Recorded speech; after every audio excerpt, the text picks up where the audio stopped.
Hi అండి, నమస్తే. Welcome to my channel. నేను మీ గాయత్రి.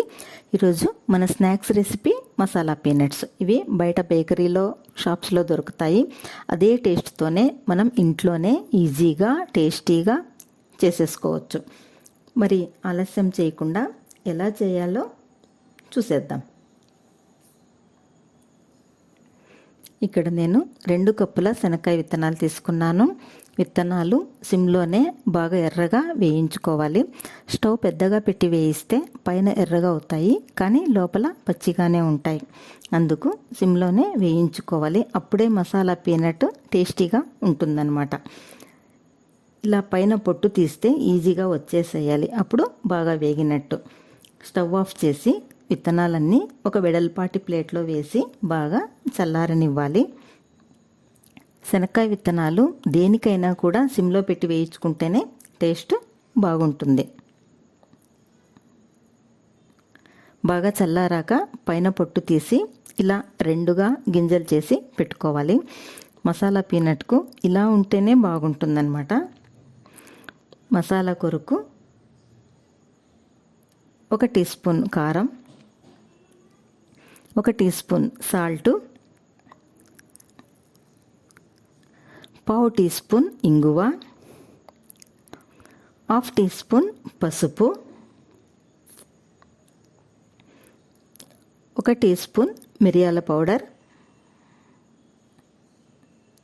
మిరియాల పౌడర్ వేయడంతో టేస్ట్ బాగుంటుందన్నమాట. పొడులన్నీ కూడా బాగా కలిపి పక్కన పెట్టుకోవాలి.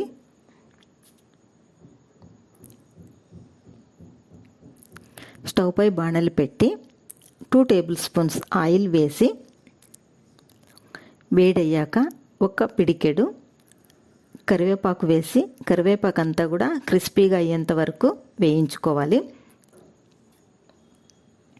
ఇలా క్రిస్పీగా అయ్యాక మనం కలిపి పెట్టుకున్న పొడులన్నీ కూడా అందులోకి వేసి బాగా కలుపుకోవాలి.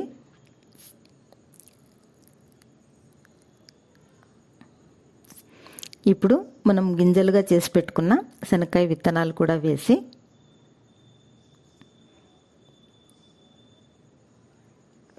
మసాలా అంతా కూడా గింజలకు పట్టేట్టుగా బాగా కలుపుకోవాలి.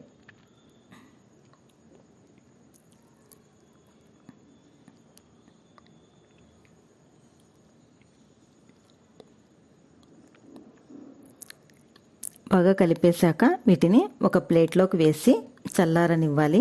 కరివేపాకు అంతా కూడా ఇలా పొడి పొడిగా చేసుకోవాలి. కరివేపాకు పొడి చేసుకున్నప్పుడు టేస్ట్ బాగుంటుందన్నమాట తినేటప్పుడు.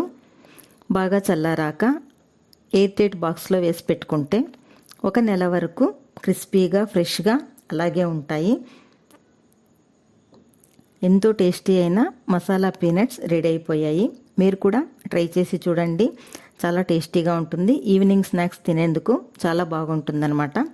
మీకు నచ్చితే కామెంట్ చేయండి, లైక్ చేయండి, షేర్ చేయండి, సబ్స్క్రైబ్ చేసుకోండి. Thanks for watching. మరొక సింపుల్ రెసిపీతో మళ్ళీ కలుద్దాం.